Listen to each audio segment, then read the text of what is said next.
They spent the entire movie setting up the villain Null, then did absolutely nothing with him. The send-off, the grand finale of the entire trilogy, was just Venom fighting Null's minions. Unacceptable writing. The reason for this is apparently because Null is too OP in the comics. He kills celestial gods as a hobby, so if he escapes and loses, that would cause even more disappointment. But believe it or not, there's a way Null, without escaping or contributing anything to the story, could still be a great villain. I have a 3-step formula to make that happen, as well as rewriting other lazily written elements, making Venom 3 an Oscar-winning movie.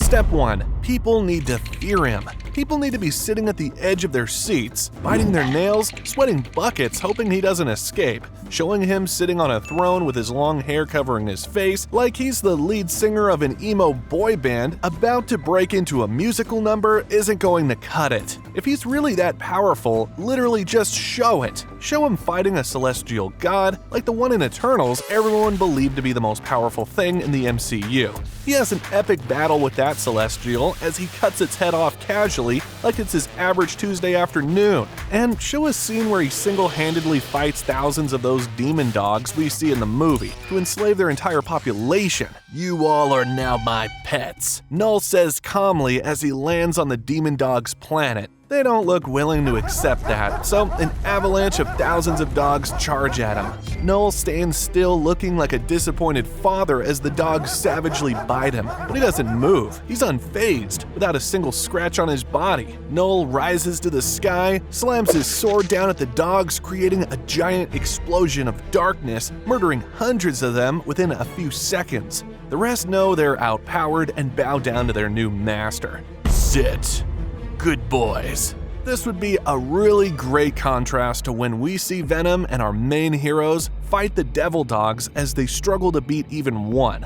That'll for sure show how powerful Null really is, and the entire MCU could very much be over if he escapes. This scene could also be so violently animated that it makes the movie rated R, because a 1-minute villain entrance being enough to make a PG-13 franchise rated R will for sure send shivers down people's spines. Step 2. A villain can be as good as possible, but if at the end of the day the finale is just fighting his minions, that'll never work. There still needs to be one specific big villain that's beaten in the end for it to be a climactic finish. I've seen a bunch of other movies solve this issue, like how Thanos sent Loki in Avengers, so even though Thanos wasn't beaten or in the movie, many people were still satisfied some big villain got beaten. Let's replicate that. Null flies over to a red armored man in the distance, possibly the previous master of the dogs. The man takes out his blood-red sword, but after looking into Null's face and seeing his cold, merciless eyes,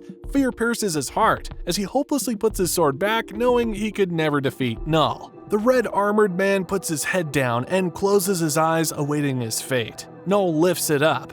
"Bring me the Codex. I'd rather die than aid your horrid mission, whatever it may be." "I understand." Null controls the shadows to pick up 10 devil dogs into the sky. But would you rather have them die? Null's shadows slowly start to pull their limbs off as the devil dogs holler in pain.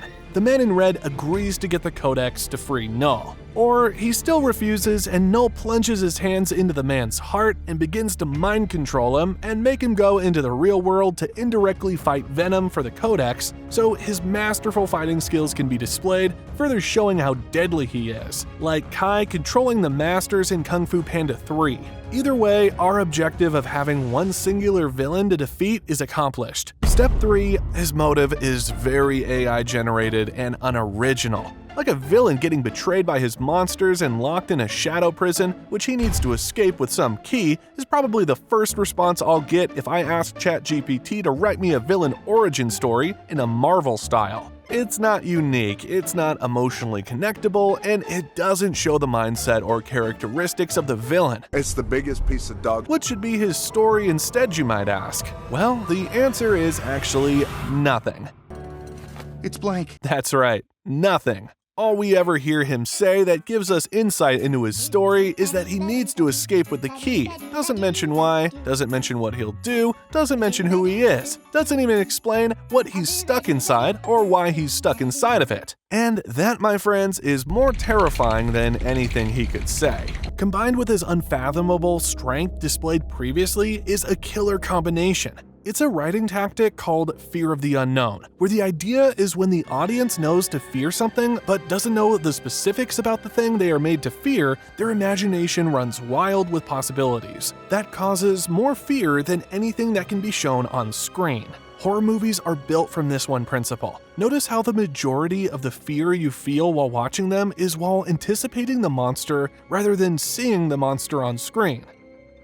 This anticipation effect could even trickle down to future movies with Null in it, until it's eventually time to reveal his secret motives. Now, before I show you my idea for the crazy plot twist in the ending and how this could save the Marvel franchise, I'm going to speedrun rewriting some other elements of this movie, because fixing just the villain is not enough to make it Oscar-winning.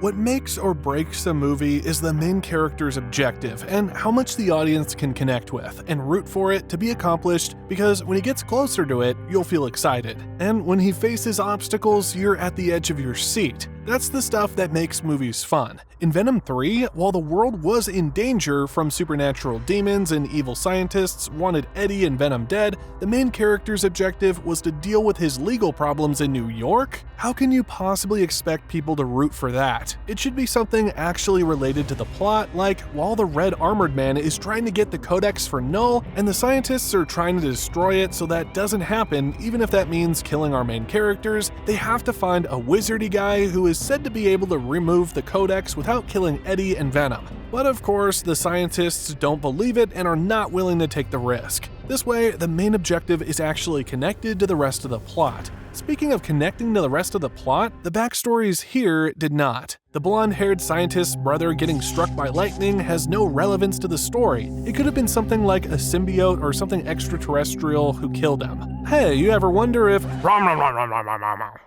that would justify her harsh plans to perform terrible experiments on these creatures and her insistence to kill Venom to destroy the Codex. And this soldier felt like he was reading off of a teleprompter the entire movie. He should have been shown with more of a personality, like being the alpha male, broing out with his team. They technically are a team, but their dynamic feels more like brothers. It's warm, wholesome, charismatic, and nom nom nom nom nom. Justifying his actions too. They technically did this, but it was in the middle and he went from being an evil guy to being an evil guy. Instead of being a wholesome Chad to an evil guy, which is more impactful. It also shows that he really cares about his team, which wasn't really apparent to me in the movie. Finally, the wasted scenes, like the van scene, should be replaced by either one of these two options. The movie just could not make up its mind on whether it wants to be a goofy comedy or a serious, we have to save the universe movie. And these two options will help it commit to either serious or funny. Option 1, replace it with comedy Venom scenes in public, which there weren't too many of this time, even though the franchise is carried by them.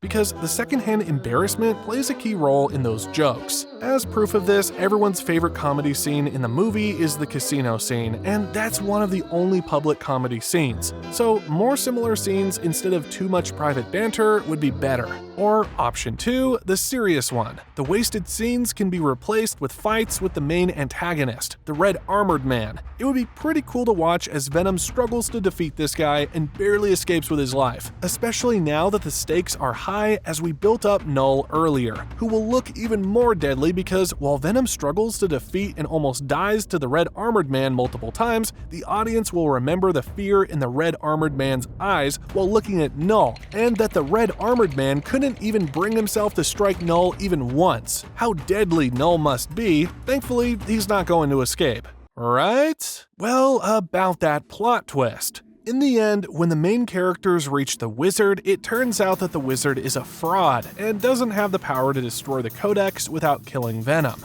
The wizard being a fraud is a totally unique idea never seen before in cinema. I definitely didn't steal it from another movie. Venom and Eddie realize their fate as they're stuck in a house with a useless old man with a Chinese philosopher-eye beard, and the red armored man and his dogs have encircled their house and are closing in. Venom realizes sacrificing himself to destroy the Codex so Null can't have it and escape is the only way to save the world. Eddie, I know what I must do. No, please don't. We'll figure something out. I can't lose you after all we've been through together. Don't you remember? We are Venom. Eddie, don't you know this is a Marvel movie? The hero always heroically sacrifices himself, but in the end it turns out he survives. Oh yeah, never mind then. But, my friends, the previous plot twist was a decoy. The real plot twist is that it turns out Null didn't need the Codex to be free. He needed it destroyed to be free. Cool plot twist, right? It would be a breath of fresh air from all the cliché Marvel stuff like getting mythical artifacts to do mythical things, and the hero sacrificing himself for something related to the mythical artifacts. Now, there are multiple ways this could save the Marvel franchise. Like Null needs more than one thing to escape, maybe there's 5 things that need to happen for that, and that's what the next 5 Marvel movies will be about. Each major superhero will have their own movie trying to prevent one of those things from happening, but eventually they all fail, turning Null into the next Thanos, who's soloing the entire MCU. Usually, one good movie isn't enough to save a bad franchise, just like one bad movie isn't enough to ruin a good franchise. But in this case, it is, because all the great storytelling we've built up with Null will carry over and trickle down to future Marvel movies.